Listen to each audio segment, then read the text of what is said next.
Christmas. Merry Christmas. Merry Christmas. दुनिया का सबसे बड़ा फेस्टिवल।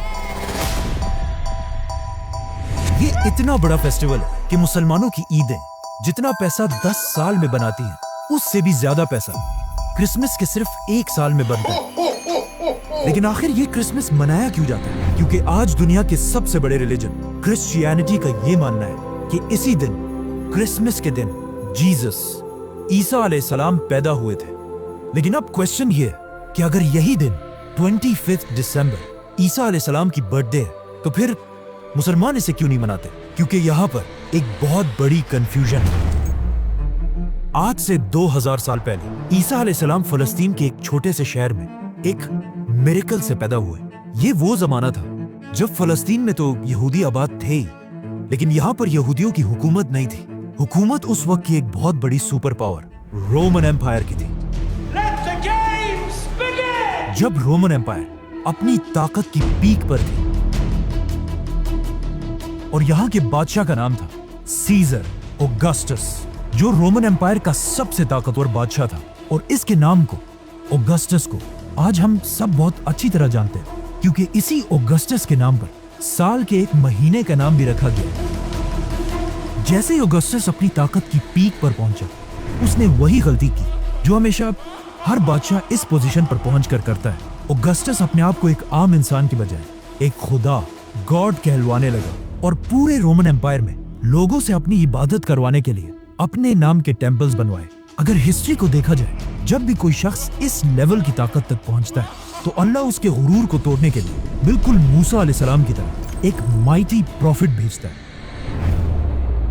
तो इसी सीजर ऑगस्टस के दौर में ईसा अलैहिस्सलाम पैदा हुआ। ईसा अलैहिस्सलाम भी यहीं पर रोमन एम्पायर के अंडर फलस्तीन में यहूदियों के साथ बड़े हुए।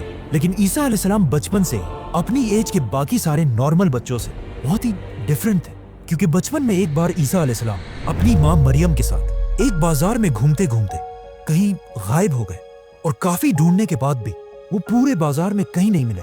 तो आखिर उनकी माँ उन्हें ढूंढते ढूंढते यहूदियों के एक टेम्पल की तरफ गए, जहां पर उन्होंने देखा कि यंग ईसा अलैहिस्सलाम उस वक्त के बड़े यहूदी उलमा के साथ डिबेट कर रहे थे। और उनके क्वेश्चंस को सुनकर यहूदी स्कॉलर्स के चेहरे बिल्कुल गुस्से से भरे हुए थे, क्योंकि उनके सामने ऐसे क्वेश्चंस करने की अब तक किसी में जुर्रत नहीं थी।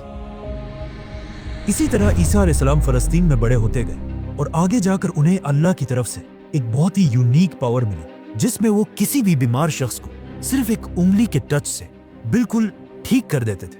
और अपनी इस पावर को यूज करके ईसा अलैहिस्सलाम गरीब लोगों की मदद करने लगे। और जैसे जैसे लोगों को ईसा अलैहिस्सलाम की इस ताकत का पता चला, तो वो दूर दूर से ईसा अलैहिस्सलाम के पास आने लगे।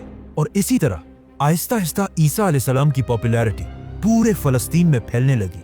आखिर ईसा अलैहिस्सलाम इतने फेमस हो गए कि वो जिस भी शहर की तरफ जाते थे, वहां के सारे लोग उन्हें वेलकम करने के लिए उस शहर से बाहर निकल आते थे। और ईसा अलैहिस्सलाम अपनी पावर से उन सब की बीमारियां दूर कर देते थे। यहां तक तो सब बिल्कुल ठीक था, लेकिन आहिस्ता आहिस्ता ईसा अलैहिस्सलाम अपने फॉलोअर्स को बिठाकर उनके सामने स्पीचेस करने लगे। और इन स्पीचेस में वो बार बार लोगों को ये समझाने लगे कि आज हमारे इस रिलीजन को सिर्फ और सिर्फ इन यहूदी स्कॉलर्स ने तबाह किया है, जो अपने टेम्पल्स में बैठकर सिर्फ गरीब लोगों से चंदा जमा करते हैं। और सिर्फ कुछ पैसों के लिए यही स्कॉलर्स तौरात की आयत को चेंज करके अपनी मर्जी के फैसले लिखते हैं। और हर स्पीच में बार बार ईसा अलैहिस्सलाम यहूदी स्कॉलर्स को मुनाफिक कहकर पुकारने लगे। ये सब सुनने के बाद यहूदी अवाम तो ईसा अलैहिस्सलाम की इन बातों से बहुत इंस्पायर होते थे, लेकिन ईसा अलैहिस्सलाम की इन बातों से यहूदी स्कॉलर्स के धंधे खराब होने लगे, जिसकी वजह से यहूदी उलमा के दिलों में ईसा अलैहिस्सलाम के लिए सख्त नफरत पैदा हुई। और वो ये प्लानिंग करने लगे कि किसी तरह ईसा अलैहिस्सलाम को मारकर उनसे अपनी जान छुड़ा दे। लेकिन सुपर पावर रोमन एम्पायर की हुकूमत में ऐसा करना इम्पॉसिबल था। लेकिन ये सब भी बहुत जल्द बदलने वाला था, क्योंकि आहिस्ता आहिस्ता ईसा अलैहिस्सलाम फलस्तीन में इतने फेमस हो चुके थे कि वो फलस्तीन में जहां भी जाते थे, हजारों लोगों का क्राउड उन्हें देखने के लिए जमा हो जाता था। आखिर एक दिन ईसा अलैहिस्सलाम फलस्तीन के कैपिटल जेरूसलम की तरफ गए। जब लोगों को इस बात का पता चला, तो हजारों लोग उनको वेलकम करने के लिए सिटी से बाहर निकल आए और उनकी सवारी के सामने खजूर के दरख्त की शाखें फेंकने लगे। जो उस जमाने में हाईएस्ट रिस्पेक्ट दिखाने का एक तरीका था। रोमन एम्पायर के जनरल्स ये सब देखकर हैरान हो गए कि आखिर ये कौन आ रहा है जिसे लोग बिल्कुल एक बादशाह की तरह रिस्पेक्ट दे रहे हैं। नाउ ईसा अलैहिस्सलाम की ताकत को देखकर रोमन एम्पायर के जनरल्स उनसे डरने लगे और यहूदी उलमा तो उनसे पहले ही नफरत करते थे। तो अब ये दोनों मिलकर ईसा अलैहिस्सलाम को मारने की साजिश करने लगे, जिसके बाद ईसा अलैहिस्सलाम ने अपने सबसे क्लोज 11 या 12 फॉलोअर्स के साथ अपना आखिरी डिनर किया और फिर अल्लाह ने उन्हें आसमान की तरफ उठा लिया। लेकिन क्रिश्चियंस का मानना है कि इसके बाद उन्हें मार दिया गया। अब ईसा अलैहिस्सलाम तो दुनिया से चले गए, लेकिन यहाँ फलस्तीन में उनके 11 फॉलोअर्स ने फैसला किया कि वो ईसा अलैहिस्सलाम की टीचिंग्स को पूरी दुनिया तक पहुंचाएंगे। तो सबसे पहले इन फॉलोअर्स ने यहूदियों को कन्विंस करने की कोशिश की, लेकिन ऑफ कोर्स यहूदियों ने ईसा को नहीं माना, तो इनको क्या मानेंगे। तो ये फॉलोअर्स यहूदियों को छोड़कर दुनिया के बाकी लोगों तक ईसा अलैहिस्सलाम का मैसेज पहुंचाने लगे और यहूदियों के बिल्कुल ऑपोजिट बाकी दुनिया में क्रिश्चियनिटी बहुत तेजी से फैलने लगी। और इन्हीं नए फॉलोअर्स में से एक का नाम सेंट पॉल था। आज की दुनिया की क्रिश्चियनिटी में सेंट पॉल का सबसे बड़ा रोल है, क्योंकि पॉल से पहले लोग ईसा अलैहिस्सलाम को सिर्फ एक पैगंबर और अल्लाह का बंदा समझते थे, लेकिन पॉल ने पहली बार दुनिया में एक कॉन्सेप्ट लाया कि ईसा अलैहिस्सलाम कोई आम इंसान नहीं बल्कि अल्लाह के बेटे और खुद भी एक खुदा थे। आज पूरी दुनिया के क्रिश्चियंस ईसा अलैहिस्सलाम को खुदा मानते हैं और इस सब की शुरुआत इसी पॉल से हुई थी। हालांकि पॉल अपनी पूरी जिंदगी में ईसा अलैहिस्सलाम से कभी मिला ही नहीं था। पॉल और उसके फॉलोअर्स की वजह से Aahista Aahista Christianity Roman empire में फैलती गई, लेकिन यहाँ पर मसला ये था कि रोमन एम्पायर का रिलीजन क्रिश्चियनिटी के बिल्कुल ऑपोजिट था और वो उस जमाने में जुपिटर की इबादत किया करते थे। तो रोमन एम्पायर की इस अवाम को इम्प्रेस करने के लिए उस जमाने के क्रिश्चियंस ने अपने रिलीजन में कुछ चेंजेस किए। नंबर 1, उन्होंने ईसा अलैहिस्सलाम के नाम को चेंज करके एक कॉमन रोमन नाम रखा जो आज इंग्लिश में जीसस बन चुका है। नंबर 2, रोमन एम्पायर के लोग ज्यादातर यूरोपियंस थे, मतलब बिल्कुल गोरे थे, और ईसा अलैहिस्सलाम फलस्तीन के होने की वजह से थोड़े ब्राउनिश थे और उस जमाने के व्हाइट लोग अपने आप को बाकियों से बहुत ऊपर समझते थे। तो अब इन्हें इम्प्रेस करने के लिए उस जमाने के क्रिश्चियंस ने जीसस की पेंटिंग्स बनाना शुरू की, जिसमें जीसस को बिल्कुल यूरोपियंस की तरह व्हाइट दिखाया गया। मतलब ये दुनिया में आज जीसस की सबसे पुरानी पेंटिंग है। जीसस की यही पेंटिंग्स आज दुनिया की सबसे फेमस पेंटिंग्स हैं, क्योंकि आज से कुछ ही साल पहले जीसस की ही एक पेंटिंग दुनिया में सबसे महंगी बेची गई।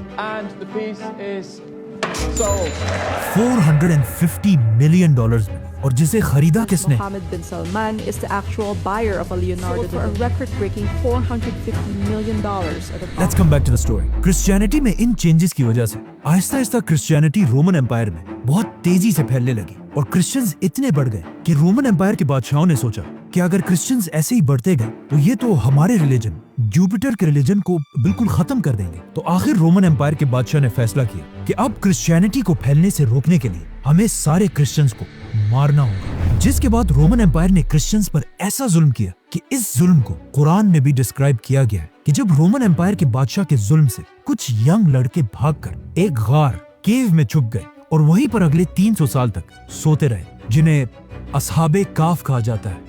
रोमन एम्पायर के इस सारे जुल्म के बाद भी क्रिश्चियंस अपने रिलीजन से पीछे नहीं हटे, बल्कि इन सारे जुल्मों से क्रिश्चियनिटी और भी तेजी से फैलने लगी और दुनिया के हर कोने तक पहुंचने लगी, यहाँ तक कि ये रिलीजन पहली बार इंडिया तक भी पहुंचा।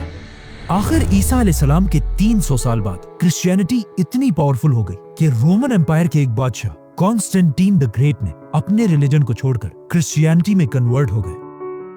तो अब जब बादशाह ही क्रिश्चियन बन गया तो रोमन एम्पायर के सारे हालात बिल्कुल बदल गए और अब तक जो जुल्म क्रिश्चियंस पर किया जाता था उससे भी ज्यादा जुल्म जुपिटर के रिलीजन के फॉलोअर्स पर किया जाने लगा, क्योंकि उस जमाने का रूल था कि जो रिलीजन बादशाह का होगा वही पब्लिक का भी होगा। तो अब रोमन एम्पायर अपने पुराने रिलीजन को जबरदस्ती दुनिया से खत्म करने लगे, लेकिन ये भी कोई आसान काम नहीं था, क्योंकि जुपिटर को मानने वाले भी इतनी आसानी से अपना रिलीजन छोड़ने वाले नहीं थे। तो अब यहाँ पर अगेन रोमन एम्पायर ने क्रिश्चियनिटी को दोबारा बदलने की कोशिश की और अपने पुराने और नए रिलीजन को एक दूसरे के साथ मिक्स करने लगे, और यहीं से पहली बार क्रिसमस का कॉन्सेप्ट आया। जैसे कि रोमन एम्पायर के रिलीजन में हर साल दिसंबर में अपना सबसे बड़ा फेस्टिवल सैटर्नेलिया मनाते थे, जिसमें वो अपने खुदा सैटर्न की इबादत करते थे। और उनके इस फेस्टिवल में एक चीज सबसे इंपॉर्टेंट थी, पाइन ट्रीज, क्योंकि दिसंबर में यूरोप की सर्दी की वजह से सारे दरख्त बिल्कुल सूख जाते थे और सिर्फ पाइन ट्री अपनी जगह पर मजबूती से खड़ी रहती थी,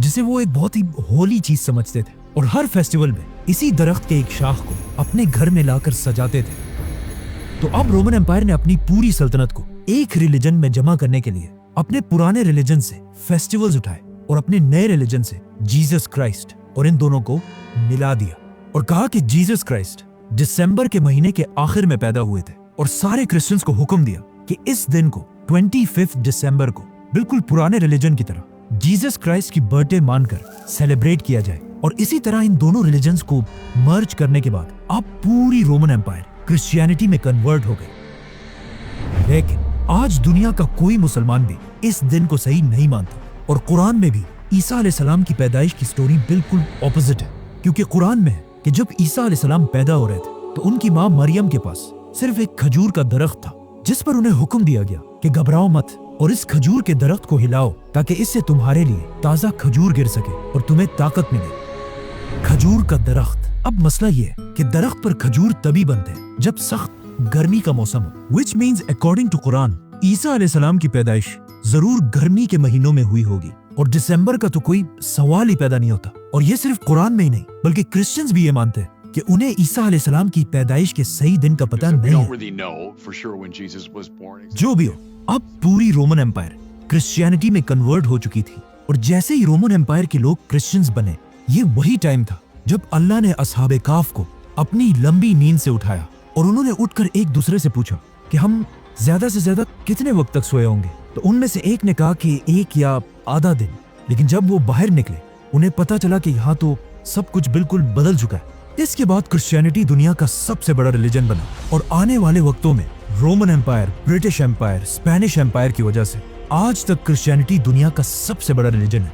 और क्रिसमस दुनिया का सबसे बड़ा फेस्टिवल, जिसमें हर साल पूरी दुनिया से लोग $1 ट्रिलियन से भी ज्यादा पैसा खर्च करते हैं, जो हर साल के ईद से 10 गुना ज्यादा पैसा है। लेकिन ये हमेशा से ऐसा नहीं था। क्रिसमस पहले के जमाने में सिर्फ एक छोटा सा फेस्टिवल था जिसमें लोग चर्च में जमा होकर अल्लाह और ईसा अलैहिस्सलाम को याद किया करते थे।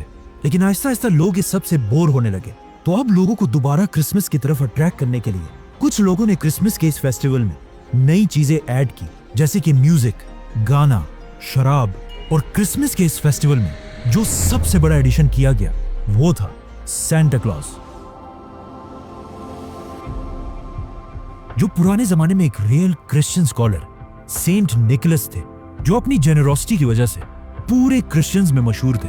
आज से 150 साल पहले जब पहली बार सेंटा क्लॉज को इंट्रोड्यूस कराया गया तो वो ज्यादातर ग्रीन या ब्लू कपड़े पहनकर बच्चों को गिफ्ट्स दिया करते थे। लेकिन ऐसा ऐसा कोका कोला सेंटा क्लॉज को अपने एड्स में यूज करने लगा और इसके कपड़ों को ग्रीन कलर से बदलकर बिल्कुल अपने बॉटल्स की तरह रेड और व्हाइट बना दिया। आज क्रिसमस पूरी दुनिया का सबसे बड़ा फेस्टिवल है, जो सिर्फ क्रिश्चियन कंट्रीज में नहीं बल्कि चाइना और इंडिया जैसी बड़ी कंट्रीज में भी मनाया जाता है, जिसकी वजह से क्रिसमस के फेस्टिवल में पूरी दुनिया से $1 ट्रिलियन से भी ज्यादा का बिजनेस होता है।